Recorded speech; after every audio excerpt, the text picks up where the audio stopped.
Good morning. You listen to FortAlley.net, and I'm Kemp Harr. This morning, my guest is Michael Marange, the co-founder and CEO of BTR Flooring and Recycling. Michael, how you doing?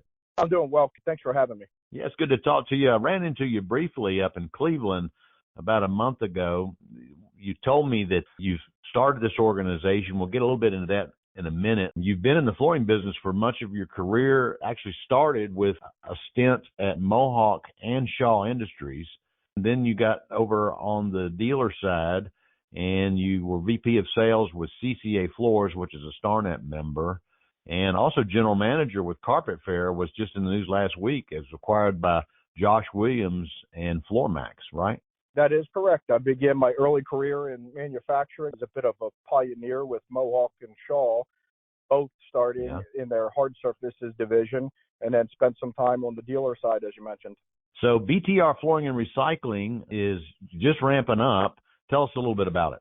Well, so BTR has its background in a very large footprint in the Baltimore, Washington, D.C. market, providing third-party logistics, and has a huge warehousing and logistics presence here. And so when I brought in the carpet and flooring division, mostly focused on commercial, my partner and I realized there was a lot of synergies in what we've seen changing in the world of recycling some of this material. So BTR successfully recycles multiple other products, and now we've added a very big focus on commercial flooring with commercial carpet tile and LVT as the main categories that we're developing technology to provide basically a hybrid approach to the industry, where we do the service in an a la carte menu, including demolition, as your listeners would know, take back. And then we offer installation services, and we reclaim the material, as well as we're opening a plant where we'll be able to recycle that material and successfully have created some byproducts that should be pretty interesting to multiple manufacturers, including the flooring industry. Your primary business now, as far as to our listener base, is to reclaim commercial flooring like carpet tile, and you even are going to be able to reclaim LVT. And a part of the catalyst for kicking this off right now is this New York extended producer responsibility legislation, which is passed but hadn't been implemented yet, right? That's correct, Kemp. New York is obviously a very large market, and with the commercial footprint for most of these manufacturers, as you mentioned, we've been very successful through a relationship with CARE, Carpet America Recovery Effort, and the manufacturers to provide this turnkey service of collecting the material after installation, and then we're set up to be able to process that material in New York. So up to this point, most of the successful recycling that's been going on in this country has been over in California because of the funding that helps pay for the expenses related to this. That's kind of the model you're going to have in New York, right? That's correct. I was actually on a call late last night with Bob Peoples, and we're talking about the assessments in California and smart EPR legislation, as you mentioned, coming to New York soon.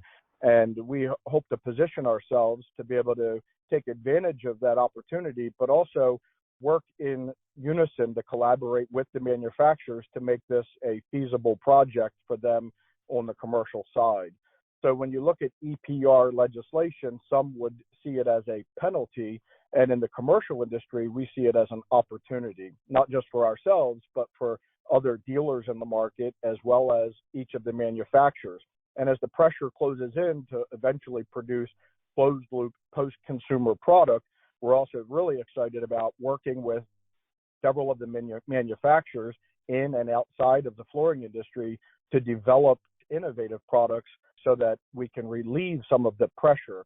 And as you probably can sense, one of the biggest priorities or focuses for us is in the service side of the business, because none of this works without collecting a meaningful amount of feedstock to be able to feed the machines and make this a market-based economic solution.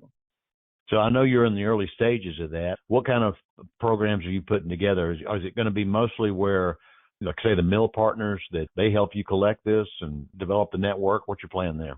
The manufacturers sell, as we know, through a traditional network of commercial flooring dealers, typically who are hired by the general contractors.